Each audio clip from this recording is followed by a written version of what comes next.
રાજકોટ મહાનગરપાલિકા અને ભારતીય વાયુસેનાના સંયુક્ત ઉપક્રમે અટલ સરોવર ખાતે સૂર્યકિરણ એર શોનું ભવ્ય આયોજન કરવામાં આવશે। આ અંગેની વિગતવાર માહિતી મહાનગરપાલિકાના કમિશનર દ્વારા પત્રકાર પરિષદમાં આપવામાં આવી હતી। 6 ડિસેમ્બરે ફૂલ ડ્રેસ રિહર્સલ યોજાશે, જેમાં મુખ્ય એર શોનું આયોજન 7 ડિસેમ્બરે કરવામાં આવશે। શૌર્યના આ આકાશ દર્શન માટે અટલ સરોવર ફરતે આવેલા સ્માર્ટ સિટી વિસ્તારને વ્યુઇંગ એરિયા તરીકે વિકસાવવામાં આવ્યો છે। માત્ર વિમાન પ્રદર્શન જ નહીં, પરંતુ ભારતીય વાયુસેનાના બેન્ડ દ્વારા સંગીતમય પ્રદર્શન પણ કરવામાં આવશે। આ સાથે જ વાયુસેનાના વીર ગરુડ કમાન્ડો દ્વારા તેમના અત્યાધુનિક હથિયારોનું પ્રદર્શન પણ કરવામાં આવશે। ભારતીય વાયુસેનાના સૂર્યકિરણ ટીમ દ્વારા 6ઠ્ઠી અને 7મી મેઇનલી 7મી આપણો ડિસ્પ્લે છે, એને સ્કેટ ડિસ્પ્લે કહેવાય છે, એટલે આપણે જેને એર શો કહીએ એવું એનું આયોજન થઈ રહ્યું છે। સવારે 10 વાગ્યાથી હશે। આ 7 તારીખ આપણું રવિવારે જે આયોજન છે એનું 6 તારીખે ફૂલ રિહર્સલ પણ થવાનું છે, એ જ સમયે સવારે 10 વાગે સ્માર્ટ સિટી વિસ્તારમાં આયોજન થઈ રહ્યું છે। અને અટલ સરોવરની આજુબાજુનો, અટલ સરોવર અંદર નહીં પણ એની આજુબાજુનો વિસ્તાર જે આખા અમારા રોડ્સ છે એને અમે વ્યુઇંગ એરિયામાં કન્વર્ટ કરવાના છીએ, જ્યાં લોકો આવી શકશે અને ત્યાંથી વ્યૂ આખો ડિસ્પ્લે થઈ શકશે। આપને જણાવીએ કે અમારા તરફથી એરફોર્સ સાથે તમામ સંકલન પણ થઈ ચૂક્યું છે અને 2-3 આકર્ષણો વધ્યા છે, જે સારી વાત આપણી માટે છે કે એરફોર્સની બેન્ડ પણ અહીંયા પરફોર્મ કરવાની છે આ સમયે, અને બહુ રેરલી આ બેન્ડ આ રીતે પબ્લિક ડિસ્પ્લે કરતી હોય છે। પ્લસ ગરુડ કમાન્ડોના ને એના જે વેપન્સ હોય એનો ડિસ્પ્લે પણ 6 અને 7 તારીખ 2 દિવસ આયોજન થવાનો છે।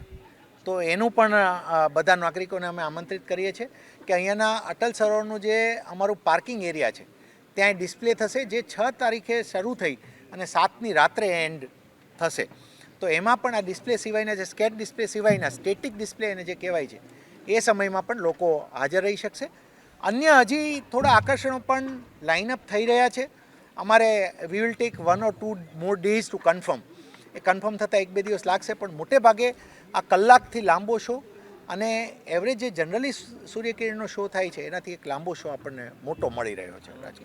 9થી વધારે એરક્રાફ્ટને અમે અપેક્ષા રાખી રહ્યા છીએ અને એ નંબર પણ હજી ઇન્ક્રીઝ થશે। મેં તમને કીધું એમ કે એવી 3-4 વસ્તુઓ હજી લાઇનઅપ છે જે ફાઇનલ પહેલાં ઉપર છે। જો એ આવશે એટલે હજી અમે તમને આગળની માહિતીઓ આપવાના છીએ, એટલે એ એરક્રાફ્ટ બધું રહેશે। લોકોની અમારી અપેક્ષા છે કે 1 લાખ લોકો તો મિનિમમ થવા જોઈએ એટલા માટે, પરંતુ અમારી માટે એક સારી વસ્તુ આ કાર્યક્રમમાં એટલી રહેવાની છે કે સ્માર્ટ સિટીનો આખો 900 હેક્ટેરનો એરિયા છે જેમાંથી આ વ્યૂ થઈ શકે છે। એવું નથી કે અટલ સરોવરમાંથી જ થવાનું છે।